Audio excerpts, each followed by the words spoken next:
पारितंत्र के बारे में बात करेंगे। जलीय पारितंत्र, एक्वेटिक इको सिस्टम। ठीक है, तो इसके अंदर बहुत सारे कंसेप्ट करेंगे कि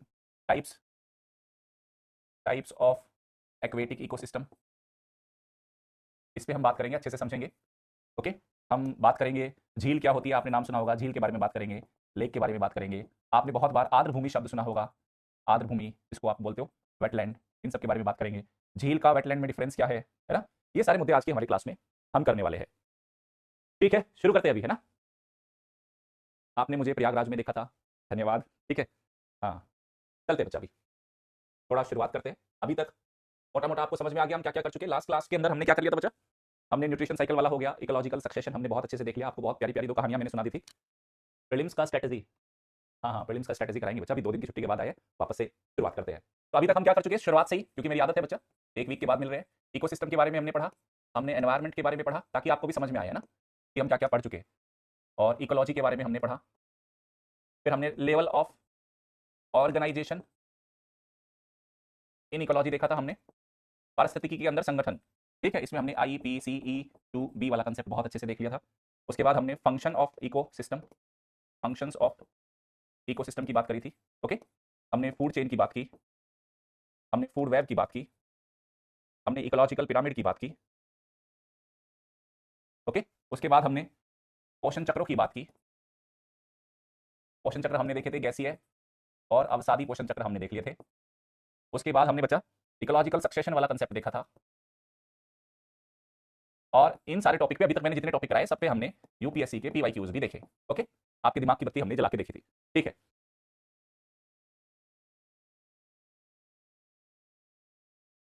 ओके, दैट्स ग्रेट।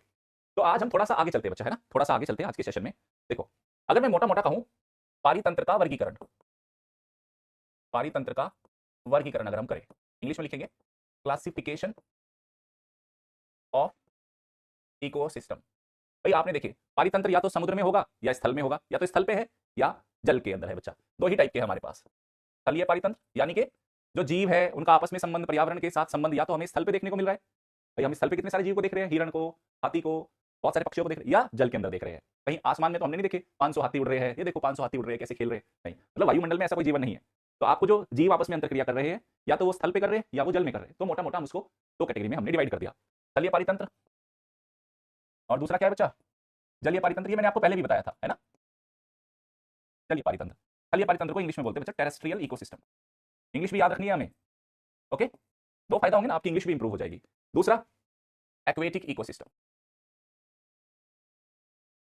अगर इसको आपको याद हो, मैंने इक्वेटर से लेके पोलर रीजन तक सब बता दिए थे, है ना। विषुवत रेखीय क्षेत्रों में क्या मिलता है, मरुस्थल वाला, सवाना घास के मैदान, ऐसी बहुत सारी बातें की थी ना हमने, टैगा की बात की थी, टुंड्रा की बात की थी।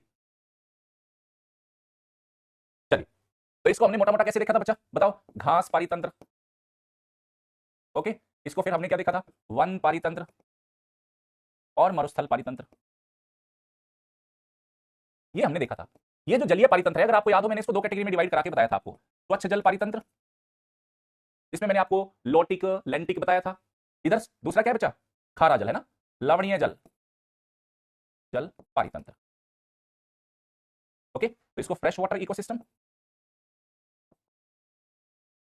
और ये हमारा सॉल्ट वाटर, ये बच्चा है। इस तरीके से हम इकोसिस्टम को देखते हैं। तो आज का और कल का और परसों का जो 3 दिन का हमारा सेशन है, वो हमारा 3 दिन का सेशन पूरा इस पे चलेगा बच्चा, ये वाला पार्ट करेंगे सब का सब, कि जलीय पारितंत्र क्या होते हैं, कैसे होते हैं। जैसे हमने स्थल के ऊपर फूड चेन को समझा था, फूड चेन को समझ रहे हो ना, घास थी, घास को टिड्डे ने खाया, टिड्डे को खाया, मेंढक ने मेंढक को खाया, सांप ने सांप को खाया था, फिर उल्लू, बताया था हमने। ठीक है, तो सेम समुद्र के अंदर की कहानी क्या चल रही है, या जल के अंदर की क्या कहानी है, मतलब चाहे वो स्वच्छ जल हो चाहे वो खारा जल हो, वहां के फूड चेन, फूड वेब कैसे है, ये अपने को समझना चाहिए। यूपीएससी इस पे भी प्रश्न पूछ सकता है, वहां के प्रोड्यूसर्स कौन है, वहां के प्राइमरी कंज्यूमर कौन है, सेकेंडरी कंज्यूमर कौन है, टर्शरी कंज्यूमर्स कौन है, ये अपने को समझेंगे। इस जलीय पारितंत्र की कुछ ना कुछ तो समस्याएं होगी, उन समस्याओं को समझेंगे। इन जलीय पारितंत्र को हम कितने यूपीएससी के लेवल से कितने डेप्थ तक लेके जाना है, ये सारा आने वाले 3 क्लास, आज कल और परसों 3 दिन हमारा बच्चा ये जलीय पारितंत्र ही चलेगा, जिसमें आप वेटलैंड्स को भी समझोगे, लेक्स के बारे में भी पढ़ोगे, समुद्री पारितंत्र के बारे में भी पढ़ोगे। बताइए, कोई समस्या, बोलो। तो अब सबसे पहला मुद्दा ये है कि जलीय पारितंत्र होता क्या है। बिल्कुल सिंपल है ना, जलीय पारितंत्र है क्या, ये जलीय पारितंत्र को आप कैसे समझोगे, what is this aquatic ecosystem. मुझे आम भाषा में समझना हो तो मैं इसको कैसे समझूं? तो सिंपल सी बात है, जहां जल ही जीवों के लिए आवास के रूप में काम करे, क्या कह सकते हैं बच्चा इसको? एक्वेटिक इकोसिस्टम क्या है? जहां जल ही जीवों के आवास के रूप में काम करे, जीवों का आवास के रूप में काम करे, मतलब उनका जो घर है, जो हैबिटेट है, क्या है? वाटर है। ठीक है, तो व्हाट इज, अगर आपसे कभी पूछ ले जलीय पारितंत्र क्या है, जहां पे जल बहुत सारे जीवों के लिए एक हैबिटेट के रूप में काम कर रहा है, उसको हम बोलते हैं जलीय पारितंत्र। अब इस जलीय पारितंत्र का जो क्लासिफिकेशन है, हमने जो वर्गीकरण किया है बच्चा, इसका जो हमने वर्गीकरण किया है हमने जल की लवणता के आधार पर, सैलिनिटी, सैलिनिटी के आधार पर। सैलिनिटी समझ गए? What is salinity? सैलिनिटी क्या होती है? सैलिनिटी होती है प्रति 1000 ग्राम जल में खुले लवणों की मात्रा, सॉल्ट की मात्रा, जिसे हम बच्चा कैसे, जिसे आपने ज्योग्राफी में पढ़ा होगा, ये ज्योग्राफी वाले टीचर ने पक्का पढ़ा होगा, जिसे पीपीटी, पार्ट्स पर थाउजेंड में व्यक्त करते हैं। पढ़ा है आपने ये? बताओ मुझे, पढ़ा है सैलिनिटी के बारे में? बोलो, बताओ, सैलिनिटी पढ़ा है भाई आपने? 1000 ग्राम जल लिया, उस 1000 ग्राम जल के अंदर कितना, आम भाषा में कहूं सॉल्ट, यानी कि कितना नमकीन है वो, तो उसको बोलते हैं पार्ट्स पर थाउजेंड। पर थाउजेंड क्यों बोला? 1000 ग्राम लिया, ये उसका टेक्निकल यूनिट है। और इसका जो सिंबल होता है, इसको कैसे प्रदर्शित करते हैं? सिंबल क्या होता है बच्चा पीपीटी का? ये होता है ऐसे, और 2 जीरो लगती है यहाँ पे, यहाँ याद रखना, 1 और 2, 2 जीरो लगती है, पार्ट्स पर थाउजेंड। ये 2 जीरो क्यों लगी? क्योंकि हमने 1000 में कैलकुलेट किया। अगर आपको याद हो, जब आप लिखते हो परसेंट, परसेंट में आप क्या करते हो? 1 जीरो लगाते हो। सेंट में कितनी जीरो लगती है? 1, जिसे आप प्रतिशत बोलते हो। प्रतिशत, शत माने 100, 100 में जब आप काउंट करते हो तो यहाँ 1 जीरो। अगर आप इसको लिखोगे पर थाउजेंड, पर थाउजेंड लिखोगे तो थाउजेंड मतलब ये तो 100 को दिखा रहा है, और 100 ये 100 को दिखाता है, सेंट किसको दिखाता है? 100 को। और अगर आपको 100 से 1000 पे जाना है तो 100 के सामने कितनी जीरो लगाओगे? 1, तो पर थाउजेंड में 2 जीरो लग गई। अगर इसको पर 10,000 करो, पर 10,000 लिखना हो आपको, तो क्या करोगे? यहां से यहां तक जाने में 1000 के सामने एक और जीरो बढ़ा दो, तो इसको आप ऐसे लिख दोगे। समझ गए? इस सिंबल को बनाने के पीछे का क्या लॉजिकल सेंस था वो? हाँ ठीक है, 2 जीरो लगनी है। हाँ, ये बताया है ना मैंने पहले। पता नहीं चलता ना बच्चा, मैं ज्योग्राफी भी पढ़ा रहा हूँ और इधर ये भी चल रहा है, तो कई बार मिक्स हो जाता है कि मैंने ये बात, हाँ वो क्या रहा है ना मेरे साथ, उधर ज्योग्राफी जीएस की भी क्लास चल रही है प्रहार में, और इधर ये, तो कई बार मैं भूल जाता हूँ ये मैंने प्रहार में ज्योग्राफी की क्लास में बताया था या मैंने एनवायरमेंट की। ऐसी बातें होती है तो कोई बात नहीं है ना, उसके लिए क्षमा प्रार्थी हूँ। चलिए बच्चा, तो जल की लवणता के आधार पर हम इसको सेट करते हैं, याद रहेगा। और जल की लवणता को हम कैसे तय करेंगे बच्चा? हमें कैसे पता चलेगा कौन सा जल फ्रेश वाटर है, कौन सा जल हमारा, टेक्निकल नाम दिए हमने, ब्रैकिश वाटर है, कौन सा जल हमारा सेलाइन वाटर है, और कौन सा जल हाइपर सेलाइन है। ठीक है, तो इसको हमने क्या कहा बच्चा? जल की लवणता के आधार पे हमारा क्या है बच्चा? ये स्वच्छ जल, फ्रेश वाटर, पहला। दूसरा हमारा होता है बच्चा ब्रैकिश वाटर, खारा जल, ब्रैकिश वाटर, ब्रैकिश वाटर। तीसरा होता है हमारा सेलाइन वाटर, इंग्लिश में याद रखेंगे बच्चा, इंग्लिश में याद रखेंगे इसको, है ना। और फोर्थ होता है बच्चा हमारा हाइपर सेलाइन, हाइपर सेलाइन वाटर। इस तरीके से हम इसको चार, मोटा मोटा हमने इसको जल को, किसको बच्चा? जल को, एक्वेटिक वाटर इकोसिस्टम है ये।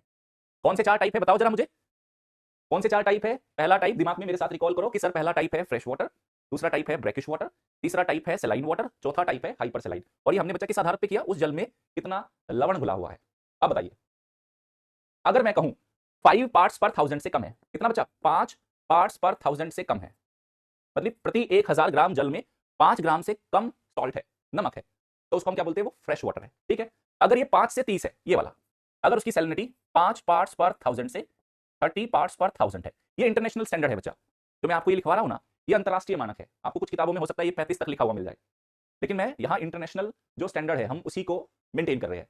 इसके बाद अगर मैं कहूँ सेलाइन वाटर क्या है, ये है आपका 30 पार्ट्स पर थाउजेंड से 50 पार्ट्स पर थाउजेंड, यानी कि प्रति 1000 ग्राम जल के अंदर आपका 30 ग्राम से लेकर 50 ग्राम तक का सॉल्ट है। उसके बाद अगर मैं कहूँ हाइपर सेलाइन क्या है, 50 पार्ट्स पर थाउजेंड से अधिक। चलो जल्दी से बताओ, मुझे समझ में आया? जल्दी से बताओ सर, क्या साथ में पीडब्ल्यू बुकलेट कंप्लीट करते चले? देखो, तीसरा है बच्चा सेलाइन वाटर, SALINE।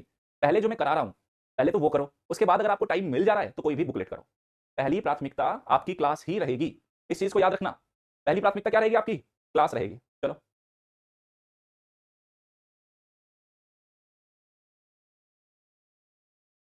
ठीक है, देखो अभी तक हमने क्या किया? जलीय पारितंत्र क्या है? जहां पे जल ही आवास के रूप में काम करता हो, हैबिटेट के रूप में काम करता हो।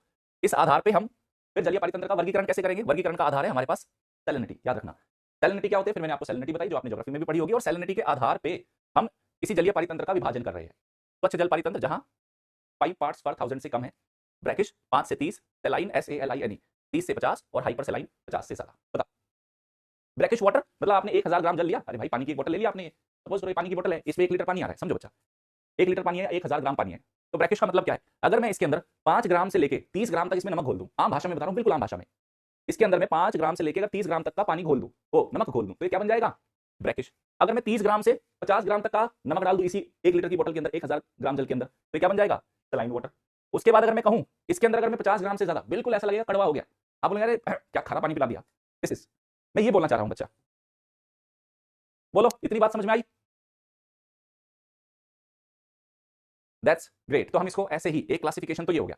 अब दूसरा मुद्दा ये होता है बच्चा, कोई भी वाटर बॉडी है, कोई भी वाटर बॉडी मान के चलते हैं, कोई तालाब मान के चलो, वाटर बॉडी क्या हो सकती है बच्चा, कोई तालाब है, कोई तालाब मान लो, ओके, कोई झील मान लो, आप काफी बड़ा क्षेत्र है, कोई झील भी मान सकते हो, ओके, या आप भारत के पूर्वी तटीय क्षेत्र या इस वाले क्षेत्र में या इस वाले क्षेत्र में समुद्रवर्ती एरिया में हो, तो वहां पे आप उस समुद्र का भी एग्जाम्पल ले सकते हो, ठीक है। तो झील भी तो क्या है बच्चा, झील भी काफी क्षेत्र में फैली हुई होगी, झील की क्या डेफिनेशन है वो भी बताऊंगा, डोंट वरी।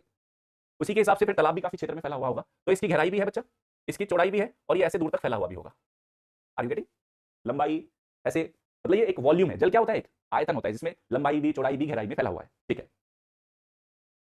चलिए हाइपर सैलाइन कहां पाया जाता है, आपको, आपने ज्योग्राफी तो पढ़ा है ना बच्चा, आपको नहीं पता हाइपर सैलाइन कहां मिलता है, ज्योग्राफी में नहीं पढ़ा कि 50 पार्ट्स पर 1000 से ज्यादा की सैलिनिटी दुनिया में कहां कहां मिलती है, टर्की की वॉन लेक नहीं पढ़ी आपने, बोलो वॉन झील, डेड सी, क्या एग्जांपल्स नहीं पढ़े थे आपने ज्योग्राफी में, Van lake in Turkey, dead sea salinity 200 parts पर 1000 से भी ज्यादा तक पहुंच गई। फिर आपने देखा होगा मेडिटेरेनियन सी के कुछ हिस्से में, रेड सी में भी 40, कुछ एरिया में 40 के आसपास है, कुछ एरिया में 50 तक भी पहुंच गई। हाँ तो पढ़ा है आपने, तो पढ़ा है आपने, बस याद करने की कोशिश करो कि हाँ ज्योग्राफी में हमने ऐसा कुछ पढ़ा था, हाँ तो रिवीजन करो बच्चों। अब एक ऐसे बुलवा दिया, तो मैं ये कह रहा हूं ये कोई भी पारितंत्र है बच्चा, ये कोई भी पारितंत्र है, मैं ऐसे दिखाने की कोशिश कर रहा हूं, ओके। इसकी कोई ना कोई गहराई होगी, किसी झील को मान लो, झील है, झील का पानी है बच्चा, ये 100 मीटर तक गहरा है, 200 मीटर तक गहरा है, कोई तालाब मान लो, कोई समुद्री क्षेत्र मान लो, कुछ भी मान सकते हो आप इसको, ये क्या है, एक जलीय पारितंत्र है, जलीय पारितंत्र है जिसको आप बोलते हो aquatic ecosystem, this is clear. अब कहते हैं इस एक्वेटिक इकोसिस्टम के अंदर, यस यहाँ यहाँ मैंने बोला ये 0 मीटर है, बिल्कुल सतह है, और यहाँ पे आप आ गए 500, यहाँ तक आते आते आपकी 500 मीटर की गहराई आ गई, या 1000 मीटर गहरा मान लेते हैं, 1000 मीटर की इसकी गहराई है बच्चा, ठीक है, 0 मीटर यहाँ बिल्कुल सरफेस है, और ये 1000 मीटर तक गहरा है, मोटा मोटा मान सकते हैं। अब मैं ये कहना चाहता हूँ, जो नेक्स्ट पॉइंट अच्छे से समझना, यहाँ के सरफेस से लेके यहाँ के बॉटम तक, क्या समुद्री या जलीय पारितंत्र के अंदर जीवन एक समान होगा, बताइए मुझे,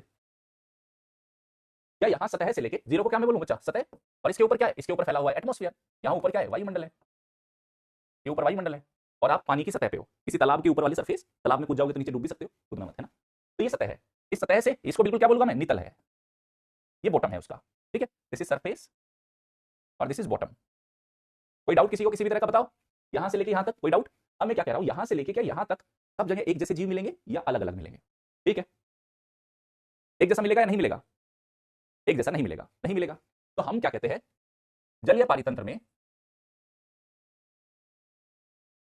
जीवों का वितरण समान नहीं है, जीवों का वितरण समान नहीं है, यानी कि ऊपर सतह से लेकर नितल तक, सतह से लेकर नितल तक जलीय जीवों एवं वनस्पति सहित 5 वर्ग है बच्चा, 5 कैटेगरी है, क्या कहना चाह रहा हूं समझो, हमने ये समझ लिया कि यहां से लेकर यहां तक एक जैसे जीव नहीं मिल सकते, सब जगह अलग अलग मिलता है, पृथ्वी पे भी सब जगह कहां एक जैसे मिलते हैं बच्चा, तो हमने कहा इसके अंदर कुछ प्रोड्यूसर्स भी होंगे, प्रोड्यूसर्स जो खाना बना रहे हैं, किसी भी पारितंत्र में कौन होता है बच्चा, बताओ, पारितंत्र के 2 ही घटक थे, जैव घटक अजैव घटक, और जैव घटक आपस में कैसे इंटरेक्ट कर रहे हैं, और अजैव घटक क्या है, अजैव घटक के अंदर जैसे हम बोलेंगे वो पानी कैसा है, उसका फिजिकल प्रॉपर्टी कैसा है, केमिकल प्रॉपर्टी कैसा है, कौन से लवण घुले हुए हैं, वो साफ है गंदगी वाला है, वो देखेंगे, और जीव में हम ये देखते हैं कि कौन से उत्पादक है, कौन प्राथमिक उपभोक्ता है, कौन द्वितीयक उपभोक्ता है, इस तरह से हम देखते हैं, तो किसी भी जलीय पारितंत्र में भी यही सब कुछ मिलने वाला है, तो हम क्या कह रहे हैं,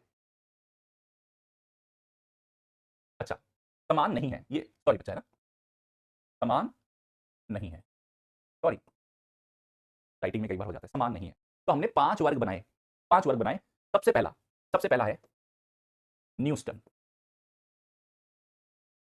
न्यूस्टन है बच्चा, सबसे पहला क्या है बताओ मेरे साथ बोलो, न्यूस्टन है, न्यूस्टन, NEU है, NEU, EU, न्यूस्टन। नंबर 2 क्या है? Periphyton, periphyton. तीसरा है प्लांक्टन्स। चौथा है नेक्टन। और पांचवा है बेंथोस, बेंथोस। बताओ कौन से 4 कैटेगरी हो गए, 5 कैटेगरी हो गए बच्चा? सबसे पहले न्यूस्टन, पेरीफाइटन, प्लांक्टन, नेक्टन और बेंथोस। भाई समुद्र के अंदर जो जीव है हर जगह एक जैसा नहीं है, तो हमने उसको कैटेगराइज्ड किया हुआ है। ठीक है, कैटेगराइज किया हुआ है बच्चा। 5 कैटेगरी है बच्चा, 5 कैटेगरी है। आपको एक डायग्राम दिखाता हूं मैं, आपको उस डायग्राम से ज्यादा अच्छा समझ में आएगा। ये देखो, ये डायग्राम देख लो। ये देखो, सतह से लेके बिल्कुल बॉटम तक हमने अलग अलग कैटेगरी बनाई है। ओके, हमारे पास न्यूस्टन है, हमने दिखा न्यूस्टन है, पेरीफाइटन है, प्लांक्टन है, नेक्टन है और बेंथोस है। अब ये समझेंगे, है ना? अभी तो सिर्फ हमने नाम पता किया। आपके मन में ये प्रश्न पैदा हुआ होगा, सर हमें बताइए न्यूस्टन कौन होते हैं? हमने तो जीवन में पहली बार सुना है। जिन्होंने बायोलॉजी जियोलॉजी पढ़ी हो सकता है उनको तो पता हो, लेकिन जिसने ह्यूमैनिटी की है, जो मैथ्स फिजिक्स केमिस्ट्री मैथ रहा है ग्रेजुएशन का, या जिनका ग्रेजुएशन में आर्ट स्ट्रीम से किया, उनको तो नहीं पता होगा। ओनली जियोलॉजी बॉटनी वालों को पता होगा, बायोलॉजी जिन्होंने पढ़ा है।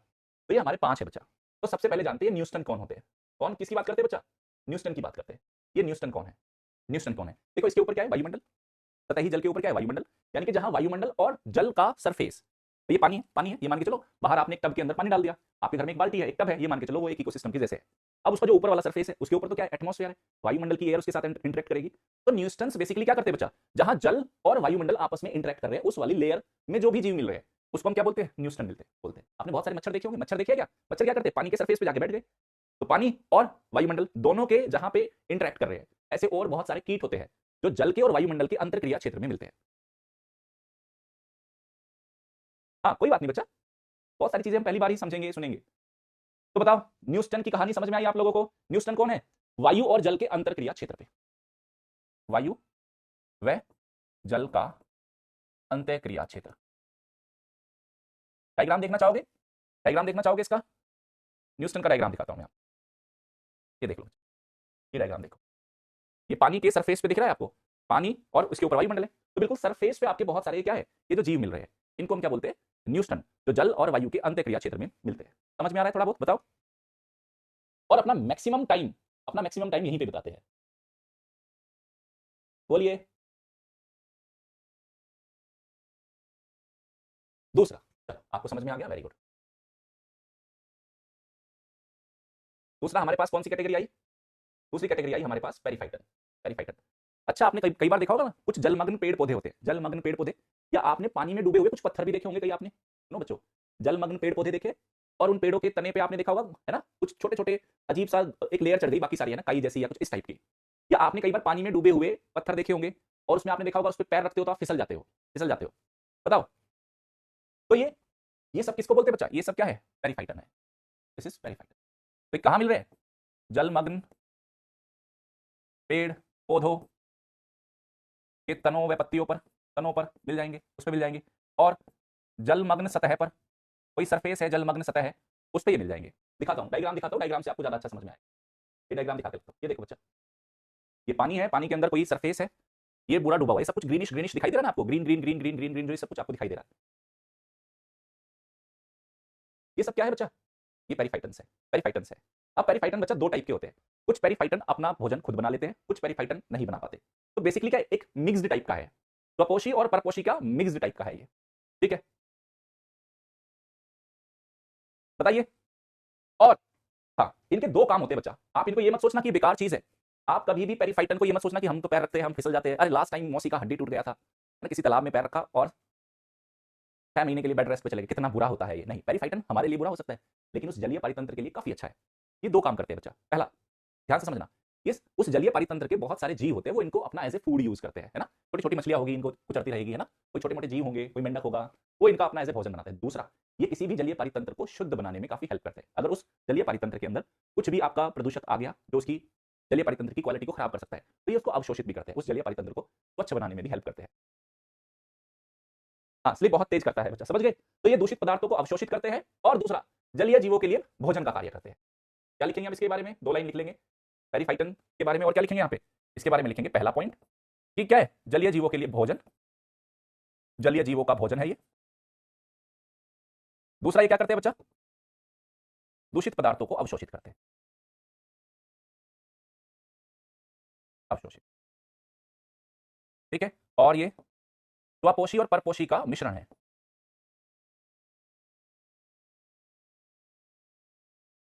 देखो आप लोगों के लिए मैंने अभी पता है क्या करना शुरू किया, बहुत सारे बच्चे बोलते थे सर शॉर्ट नोट्स कैसे बनाए, क्या करें। तो अभी जो जिस स्टाइल में मैं आपको पढ़ा रहा हूँ, ये टोटल स्टाइल आपका शॉर्ट नोट्स मेकिंग वाला स्टाइल है। शॉर्ट नोट्स भी आपको इसी स्टाइल में मेंटेन करने हैं। और जिसको डिटेल्ड में बनाना है, तो डिटेल में बनाने के लिए उनको तो डेली में पूरा डिटेल्ड जो कंटेंट का पीडीएफ डेली बेसिस पे मिल रहा है। दिस इज जस्ट लाइक क्या बच्चा, ये किसकी तरह काम कर रहा है, शॉर्ट नोट्स की तरह काम कर रहा है। एग्जाम में बिल्कुल पावरफुल तरीके से, ये कहते नहीं पावरफुल डोज है ये आपके लिए। अच्छा सरफेस पे चिपक जाते हैं बच्चा, ये सरफेस पे चिपक जाते हैं। नेक्स्ट ये क्या कह रहा है, नेक्स्ट आ गए हमारे पास प्लांकटन्स, ठीक है। तो लिख लिया हमने, प्लांकटन पे चलते हैं, प्लांकटन की बात करते हैं। प्लांकटन्स क्या होते हैं, ठीक है।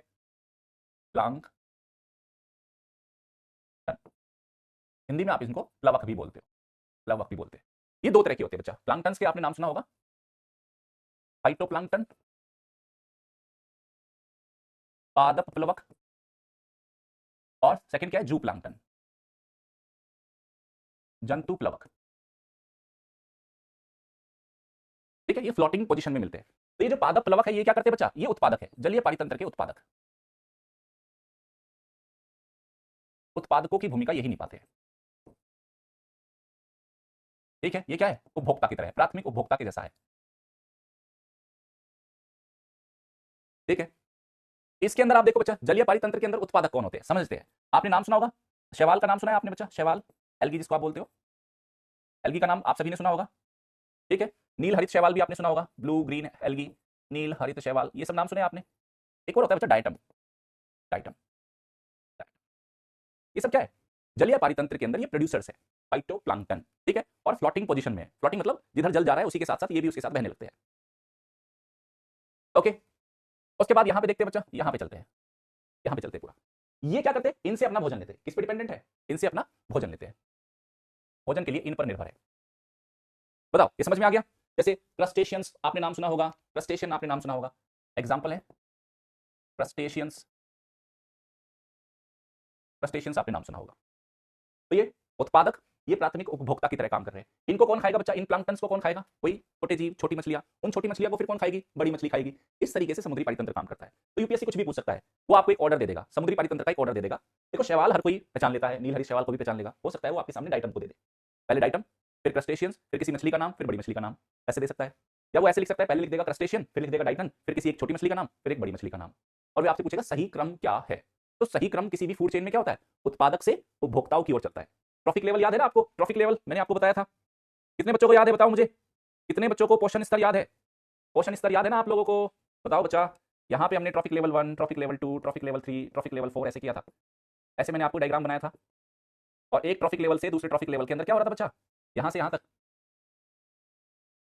ऊर्जा व पोषण, उसका स्थानांतरण हो रहा था, एनर्जी पिरामिड के जैसा, हाँ याद है आप सभी को।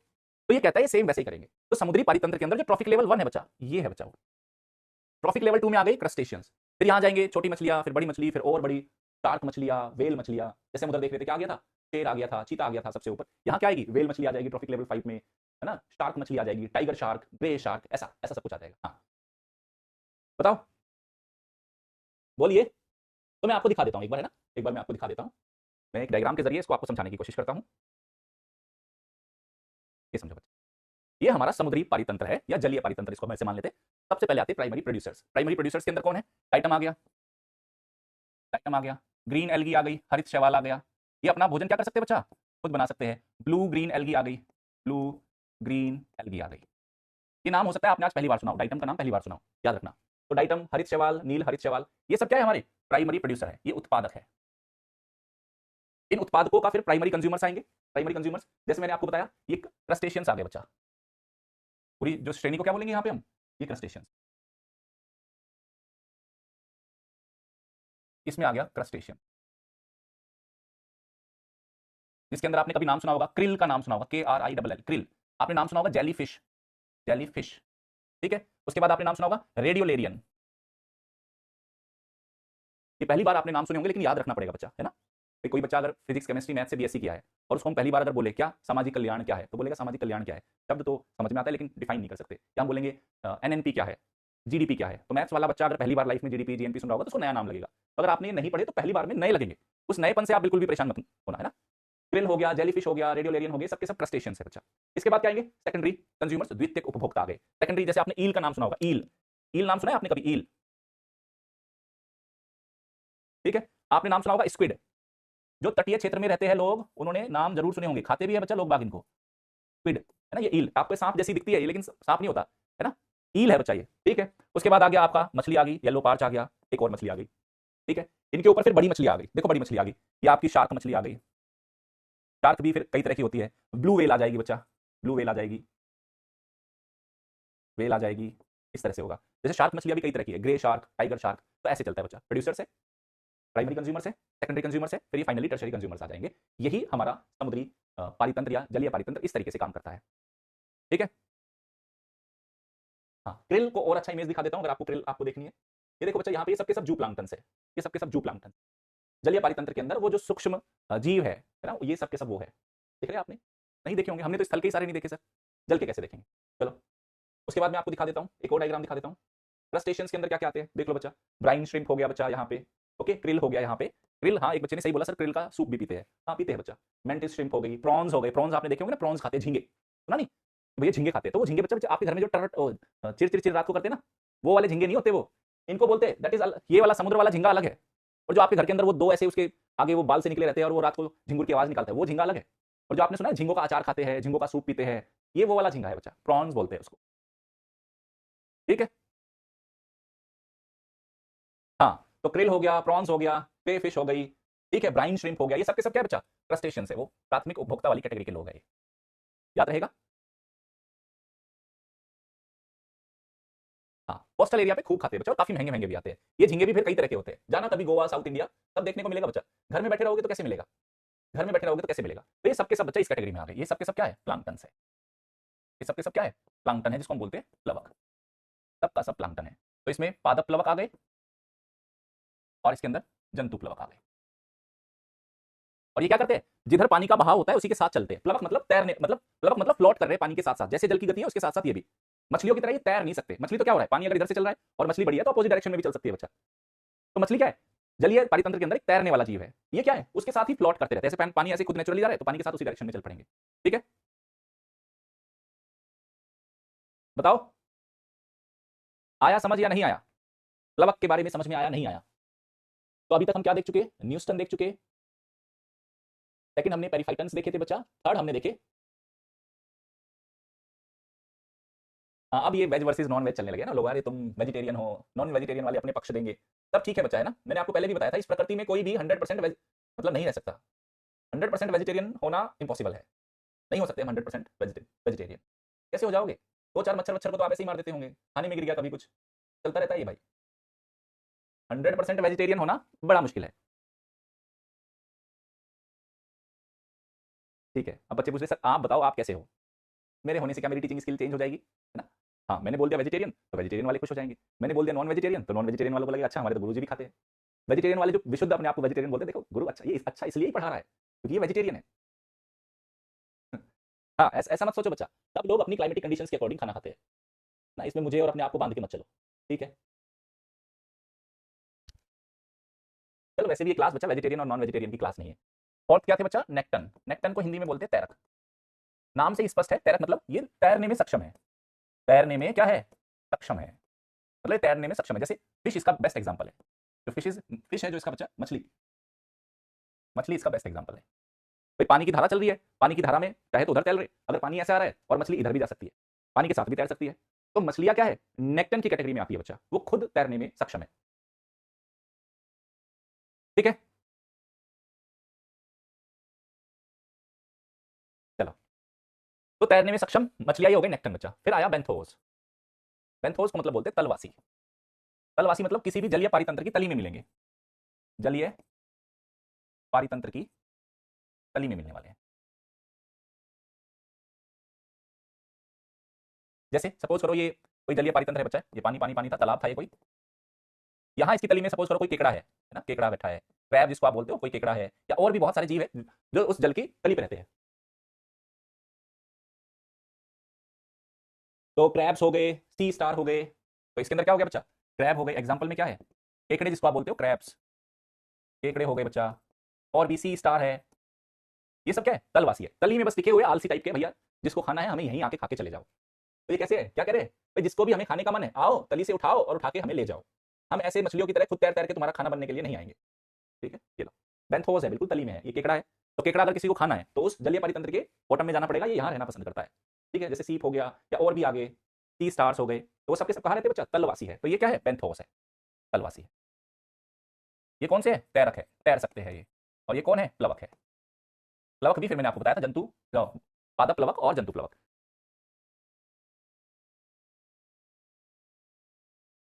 ठीक है, मैं आपको, नहीं ये प्लांकटन वाली क्रैब थोड़ी ना है बच्चा, ये तो श्रिम्प्स हो गए, क्रिल हो गए।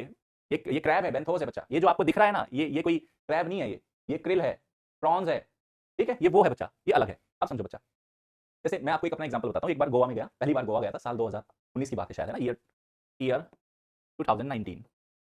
मैं चला गया गोवा में, तो गोवा में घूमने लगे, समुद्र के बीच है, बहुत सारे बीच है, जैसे आपने नाम सुना होगा केलंगूट बीच है, मॉर्जिम बीच है, ऐसे बहुत सारे बीचेस है, नॉर्थ गोवा, साउथ गोवा।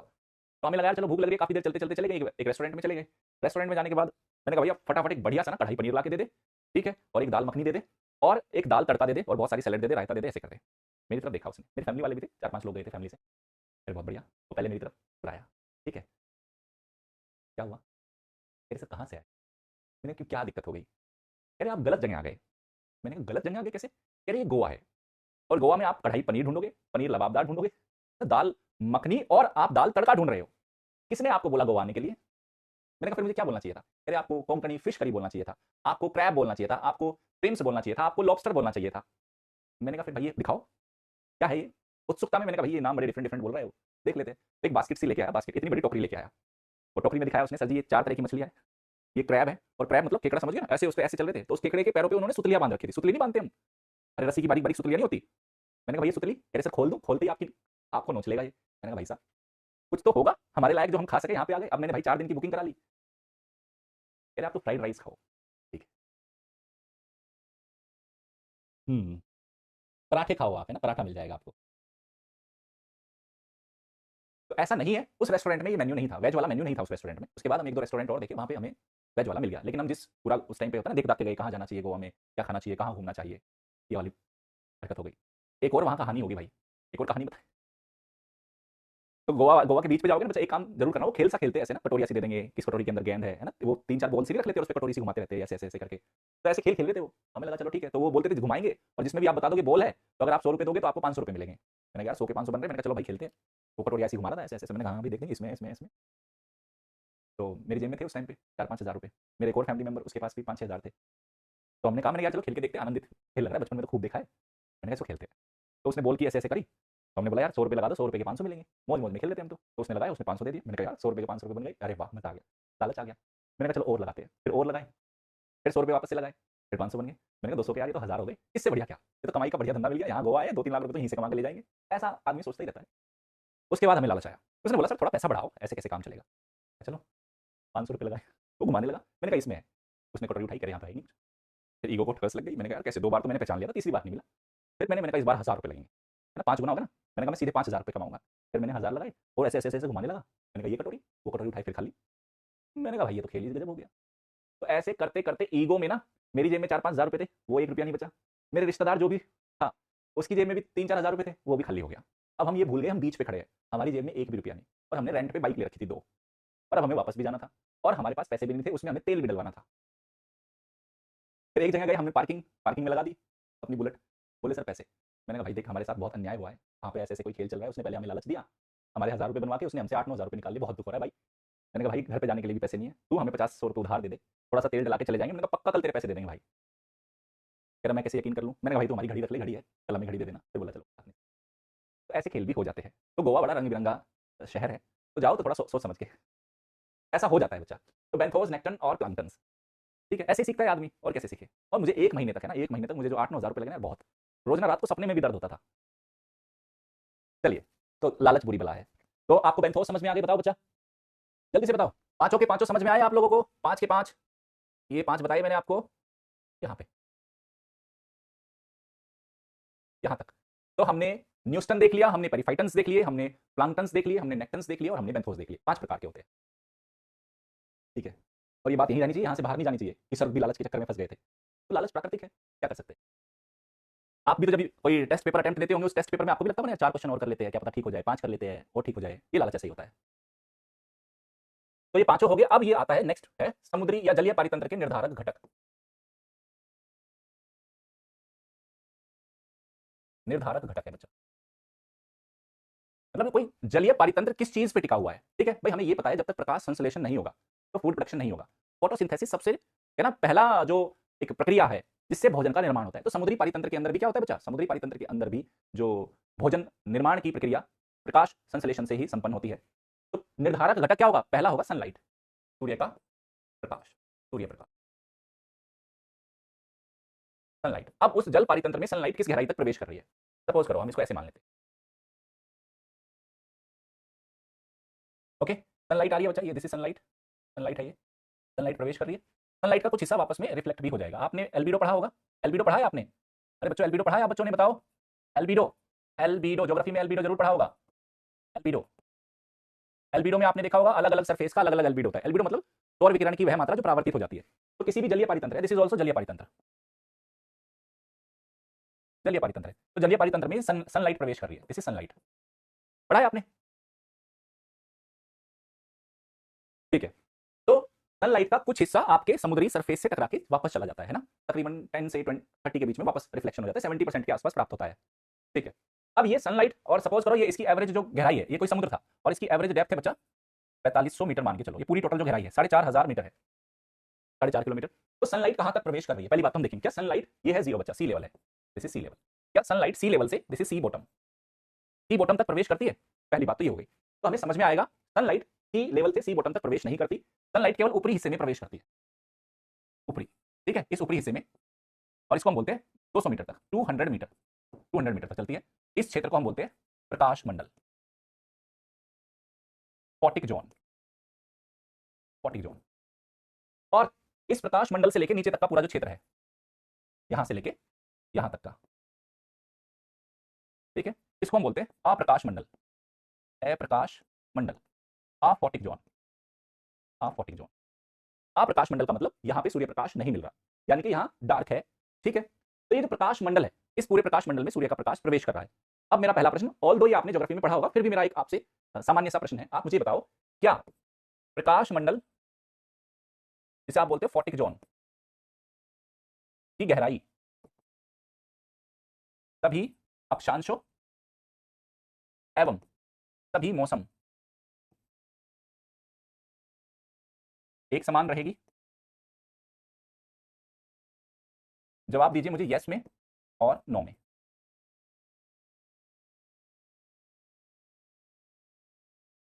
बताइए।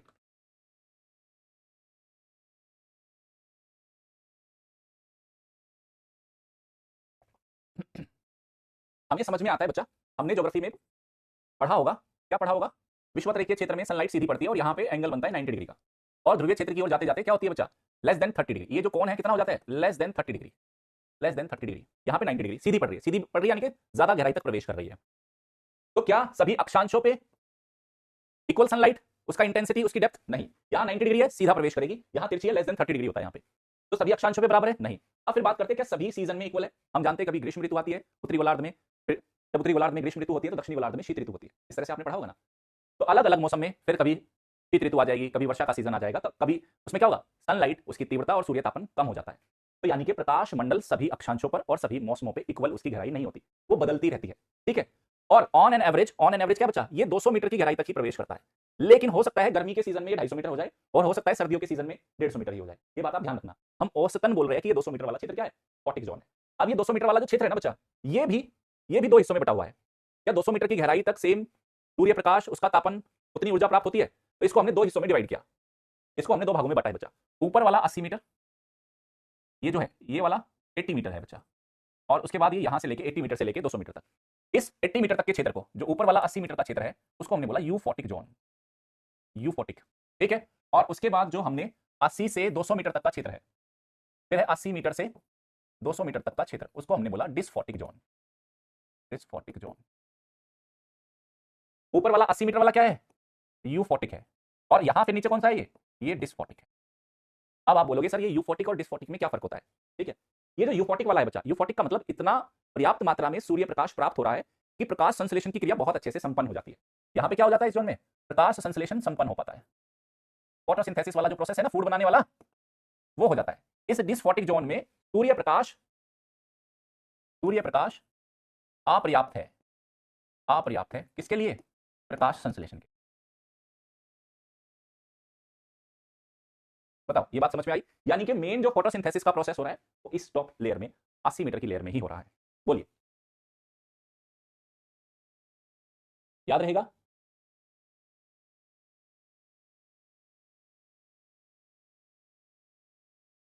फोटिक जोन की वजह से ही बच्चा क्या हो रहा है, फोटिक जोन की वजह से ही फोटोसिंथेसिस होगा, और यहां पे जितना अच्छा फोटोसिंथेसिस होगा उतने अच्छे से जीव मिलेंगे और उतना ज्यादा वहां पे आपको अलग अलग जीवों को देखने को मिलेगा। ठीक है, फोटिक जोन। अब यहां पे ज्योग्राफी का एक क्वेश्चन बना के दे देता हूं मैं, आपको प्रीलिम्स में परेशान कर सकता है। देखो ज्योग्राफी का एक क्वेश्चन बना के दे रहा हूं कि समुद्र का, यहां पे लिख लेना बच्चा, एग्जाम के लिए क्वेश्चन बना के दे रहा हूं मैं आपको। समुद्र का 90% से अधिक भाग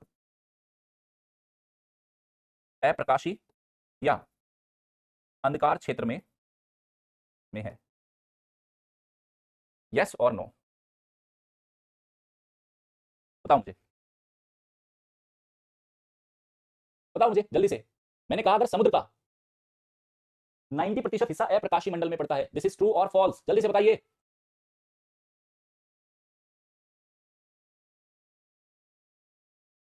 समझ गए ना? क्योंकि अगर ये 4500 मीटर एवरेज डेप्थ है बच्चा, ये तो ऊपर कितना है, 200, समझ गए कितना कम है, यानी कि 90% से ज्यादा क्षेत्र किसमें पड़ता है बच्चा, आप्रकाशी मंडल। तो इस आप्रकाशी मंडल में, तो यहां इस वाले क्षेत्र में तो मेन जो फूड प्रोडक्शन हो रहा है यहां इस वाले क्षेत्र में, है ना, प्रकाश संश्लेषण काम कर रहा है। और सेकंड, तो क्या इस वाले क्षेत्र में जीवन मिलता है या नहीं, इस वाले क्षेत्र में लाइफ है या नहीं, लाइफ है या नहीं? जवाब है यस है। तो यस है तो किस वजह से है, इस वाले क्षेत्र में होता है बच्चा रासायनिक संश्लेषण। रासायनिक संश्लेषण की क्रिया से यहाँ पे ये अपना फूड बनाते हैं।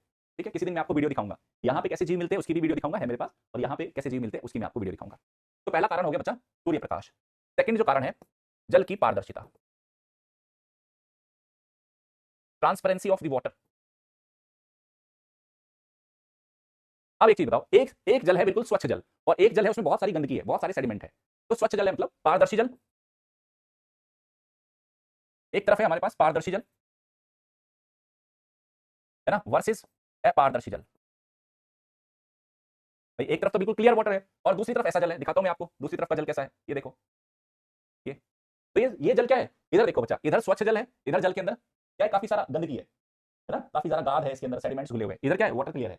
तो यहाँ सूर्य प्रकाश ज्यादा आसानी से प्रवेश करेगा या यहाँ? तो ये जो गंदगी है ये सूर्य प्रकाश को अंदर प्रवेश करने से रोकेगी, और सूर्य प्रकाश अंदर प्रवेश नहीं करेगा, फोटोसिंथेसिस नहीं होगा, और यहाँ पे क्या होगा, फूड चेन को सर्वाइव करने में प्रॉब्लम है। इस वाले क्षेत्र में क्या है, स्वच्छ वाटर है इसके कंपैरिजन में, तो यहाँ पे सूर्य प्रकाश आसानी से प्रवेश करेगा और अच्छे से प्रकाश मंडल और फोटोसिंथेसिस का प्रोसेस हो पाएगा, और यहाँ पे अच्छे से फिर फूड चेन डेवलप होगी। बताओ मुझे, तो जल की पारदर्शिता, फौजिया बच्चा कह रहा है सर डिस्फोटिक जोन 1000 मीटर नहीं बच्चा, टोटल आपका टोटल आपका 200 मीटर वाला क्षेत्र है, समझो, कंफ्यूज मत करो अपने आप को। ये टोटल हमने क्या बोला, ये टोटल आपका समुद्री जल है। एक तो छोटी छोटी बातों पे जब आप फंस जाते हो, ये 200 मीटर वाला है, और ये फिर क्या है 200 मीटर से नीचे तक का क्षेत्र है, ये 200 मीटर वाला है फोटिक, और इसके बाद है ये आफोटिक 4500 मीटर तक का। ये फोटिक ही मतलब ये 200 मीटर वाला ही दो कैटेगरी में बटा हुआ है, यूफोटिक और डिस्फोटिक। क्या बोला जाता है, 0 मीटर से 80 मीटर, ओके, और ये क्या कह रहा है 80 मीटर से 200 मीटर। ये बच्चा इस तरीके से है कहानी है, ठीक है।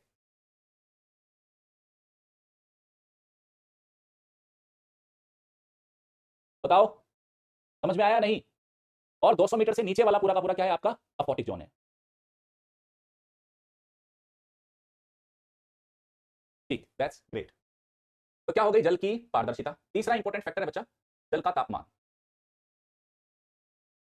जल की पारदर्शिता हो गई, तीसरा इंपॉर्टेंट फैक्टर है तापमान, टेम्परेचर। देखो टेम्परेचर में मैंने आपको पिछले दिनों एक कंसेप्ट बताया था, एक मैंने आपको बोला था तापीय सहन सीमा, टेम्परेचर टॉलरेंस रेंज। अगर आपको याद हो मैंने आपको टीटीआर बताया था, ये कंसेप्ट बताया था मैंने आपको, टीटीआर। मैंने क्या बोला था, समुद्र की जल की विशिष्ट उष्मा, याद है क्या? आपने ज्योग्राफी में पढ़ा होगा, जल की विशिष्ट उष्मा, स्थल की विशिष्ट उष्मा। अब आपको यहां फिल इन द ब्लैंक से भरना है ना? अधिक है इसकी जल की विशिष्ट उष्मा से या कम है, पढ़ा होगा आपने ज्योग्राफी में। विशिष्ट उष्मा किसी भी पदार्थ के तापमान को, फिजिक्स में पढ़ा होगा 9th में, किसी भी पदार्थ के तापमान को 1 डिग्री सेल्सियस बढ़ाने के लिए हमें जितनी अतिरिक्त उष्मा की मात्रा रिक्वायर्ड होती है उसको हम क्या बोलते हैं, विशिष्ट उष्मा। ये पक्का पढ़ा होगा फिजिक्स में। तो यहां मैं पूछना चाहता हूं, जल की विशिष्ट उष्मा थल की विशिष्ट उष्मा से ज्यादा होती है या कम होती है? ज्योग्राफी का बहुत कोर कंसेप्ट है, ये बहुत कोर कंसेप्ट है।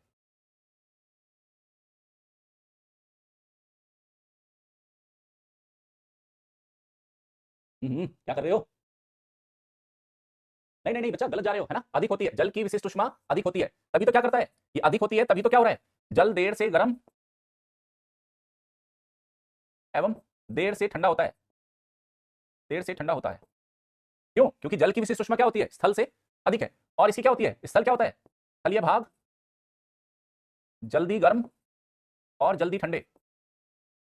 जैसे एक एग्जांपल देता हूं, रेत, आप डेजर्ट एरिया में जाओ बच्चा, एग्जांपल समझो बच्चा, मरुस्थलीय क्षेत्र में चलो, मरुस्थलीय स्थलीय भाग है, मरुस्थलीय क्षेत्र, डे टाइम में टेम्परेचर देखो, डे टाइम का टेम्परेचर, डे टाइम में टेम्परेचर है 48 डिग्री सेल्सियस, नाइट में टेम्परेचर कितना पहुंच जाएगा, नाइट टाइम का टेम्परेचर कितना है, 16 डिग्री सेल्सियस। दिन में तेजी से गर्म, तेजी से ठंडा, रात को तेजी से ठंडा। क्यों? स्थलीय भाग जल्दी गर्म जल्दी ठंडा होते हैं, उसका कारण क्या है, स्थल की विशिष्ट उष्मा कम है, स्थल की विशिष्ट उष्मा कम। आप कभी डेजर्ट में जाओगे ना, दिन में बहुत गर्म है, रात को कंबल ओढ़ के सो रहे हो, कितना फर्क हो जाता है। यहां पे क्या होता है, जल डे टाइम का टेम्परेचर कितना होगा, डे टाइम का टेम्परेचर मुश्किल से 27 डिग्री सेल्सियस, और नाइट का टेम्परेचर मुश्किल से 25 डिग्री सेल्सियस, 2 डिग्री सेल्सियस का भी लगभग, है ना? कितने का फर्क देखने को मिल रहा है, यहां तो लगभग 2 डिग्री सेल्सियस, ये भी ज्यादा बोल दिया, 1 डिग्री का भी अंतर नहीं आता, यहां पे कितने का अंतर आ गया, यहां पे 32 डिग्री सेल्सियस। अब एक चीज बताओ, जल में रहने वाले जीव और यहां क्या है, स्थल में रहने वाले जीव। अब आपके सामने एक प्रश्न पूछ रहा हूं मैं, प्रश्न क्या है, अगर मैं लिखूं जलीय जीव की टेम्परेचर टॉलरेंस रेंज स्थलीय जीवों से अधिक होती है, आपको बताना है यस और नो, बताओ मुझे।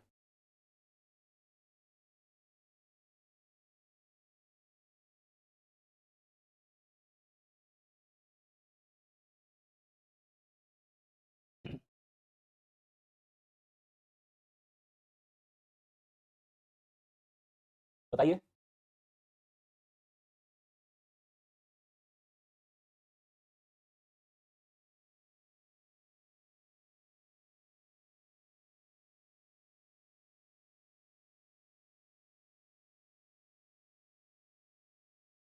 देखो, हमने क्या देखा, जल के अंदर टेम्परेचर में बहुत ज्यादा बदलाव नहीं आता, और जलीय जीव कहां रहेंगे, जल के अंदर ही रहेंगे, क्योंकि उनका आवास तो जल है।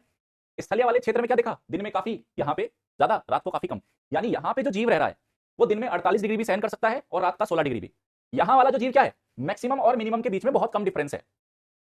तो अगर अचानक से आप यहाँ का टेम्परेचर, और उसी के हिसाब से यहाँ के जीवों ने अनुकूलन किया हुआ है, भाई जो जीव 25 से 27 डिग्री सेल्सियस में रहने की आदत है, अगर आपने इस टेम्परेचर वाले जीव को अचानक से समुद्री जल का या किसी भी जलीय पारितंत्र का टेम्परेचर 50 डिग्री सेल्सियस कर दिया, मर जाएंगे। और या आपने अचानक से घटा के 10 डिग्री सेल्सियस कर दिया तो भी मर जाएंगे।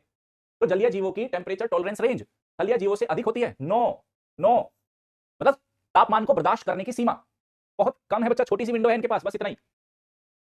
तभी हम बोलते हैं कि अगर ग्लोबल वार्मिंग से समुद्री जल का तापमान 1.5 से 2 डिग्री सेल्सियस भी बढ़ गया तो दुनिया की बहुत सारी समुद्री प्रजातियां क्या हो जाएगी, विलुप्त हो जाएगी।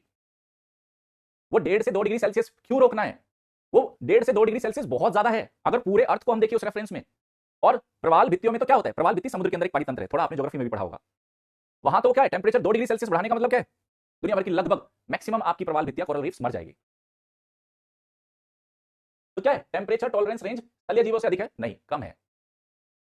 तो उस जलीय पारितंत्र में है डिसाइडिंग करने वाले मेन फैक्टर कौन से बचा, वैसे तो और भी बहुत सारे फैक्टर है, समुद्री धाराएं क्या रोल प्ले कर रही है, कौन से पोषक तत्व उसमें मिलते हैं, लेकिन 3 मेजर फैक्टर है, पहला सनलाइट, दूसरा वो कितना पारदर्शिता और अपारदर्शिता, और तीसरा है टेम्परेचर टॉलरेंस रेंज। बताइए। ओके, तो दिस इज अबाउट जलीय पारितंत्र। अब जलीय पारितंत्र में हम पहला पारितंत्र करेंगे लेक इकोसिस्टम। पहला इकोसिस्टम बच्चा हम क्या कर रहे हैं, लेक, लेक के बाद हम करेंगे वेटलैंड, ऐसे ऐसे करके हम आगे बढ़ेंगे, फिर एस्चुरीज पे आएंगे, ज्वार मधुमुख पे आएंगे। तो पहला पारितंत्र हम क्या करेंगे, लेक पारितंत्र, लेक इकोसिस्टम। झील पारितंत्र। झील पारितंत्र क्या होती है झील? सबसे बड़ा तो मुद्दा यही आ गया, झील क्या होती है। अब पहला प्रश्न, क्या सारी की सारी झील है ना, क्या सभी झील फ्रेश वाटर की होती है? पहला प्रश्न जो हमें जानना है। दूसरा प्रश्न हमें जो जानना है, झीलों की डेफिनेशन क्या है, झीलों की परिभाषा क्या है, ये हमें जानना होगा इसमें। तीसरा, झील पारितंत्र की आयु क्या है, कितने टाइम तक लेक्स को हम देख सकते हैं। फिर हम जानेंगे झील पारितंत्र कितना सशक्त है, कितना स्ट्रॉन्ग पारितंत्र है ये। फिर हम जानेंगे झील पारितंत्र एवं आर्द्रभूमि पारितंत्र। ये 5 बेसिक क्वेश्चन हमारे दिमाग में बिल्कुल सेट हो जाना चाहिए। तो पहला क्या है, क्या सभी झील फ्रेश वाटर की होती है? जवाब बताओ यस और नो।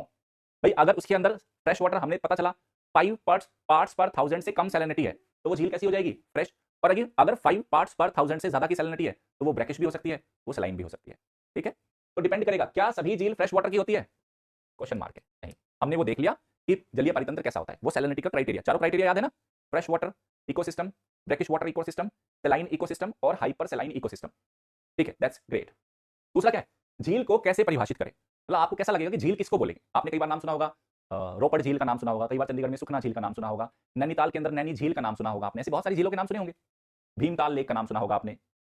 ठीक है, तो झील को डिफाइन कैसे करें, क्या है झील की डेफिनेशन, सर कैसे पता करेंगे। बच्चा सैलिनिटी मेजर के इक्विपमेंट्स आते हैं, यंत्र आते हैं, पानी के अंदर कितना सैलिनिटी है उसको मापने वाले यंत्र आते हैं। और आप किसी भी वाटर बॉडी की क्वालिटी को चेक करने के हमारे पास बहुत सारे पैरामीटर्स है, वो मेजर किया जा सकता है, वो कोई बड़ा टास्क नहीं है। ठीक है, अब मुद्दा यह है कि झील को डिफाइन कैसे करें। व्हाट इज लेक, लेक किसको मिलेंगे, किसको बोलते हैं बच्चा? स्थिर भाग जो चारों तरफ से स्थल खंड से घिरा हुआ, सर एक स्थिर जल निकायों को बताओ किसको बोलते हैं? चारों तरफ से स्थल खंड से घिरा हो, ओके। और क्या हो सकता है?